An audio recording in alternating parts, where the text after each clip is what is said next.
السلام عليكم ورحمة الله وبركاته، إخوانا أحباب في الله، أهلا وسهلا بيكم.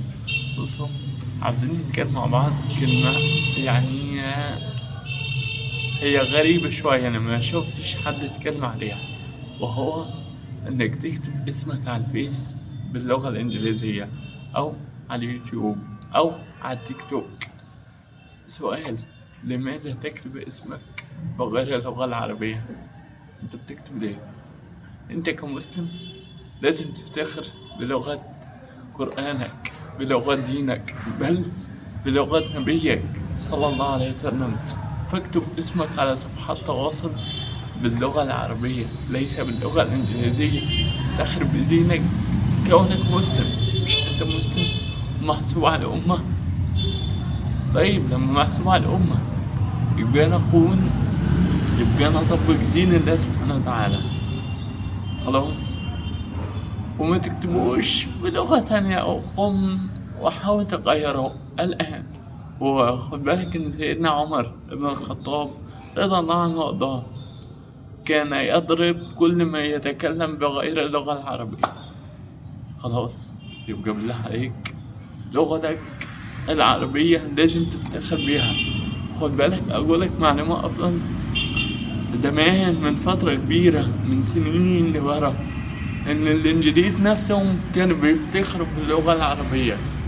كانت الموضة عندهم الشبح اللي فيهم اللي يتكلم باللغة العربية. فأصبح الآن نقلدهم في المشي، في اللبس، في الشرب، في الأكل، فمش عارف في إيه.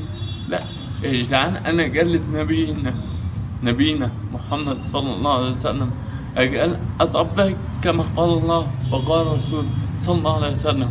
وبص، أبوك ما كانش إنجليزي ولا أمك كانت كندية ولا ليك تعامل أصلا مع العجم، فلماذا تكتب حسابك بحروف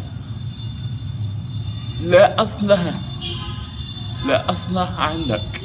إن كنت تحبهم فهم لا يحبونك، وإن كنت تجل لغتهم فهم لا يجلون لغتك، وإن كنت تراهم قدوة فهم لا يرونك أصلا.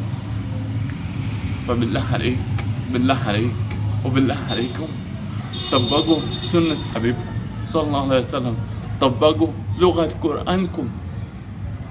أنزلناه قرآنا عربيا لعلكم تعقلون.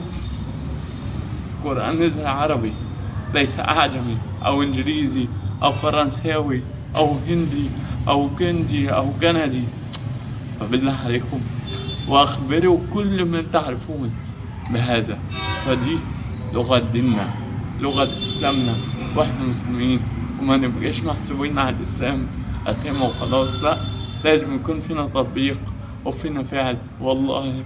وأنا أعلم إن فينا كمية خير كبيرة، بس نحب نذكر بعضينا كما قال الله وقال رسوله صلى الله عليه وسلم. والنبي صلى الله عليه وسلم قال: بلغوا عني ولو آية.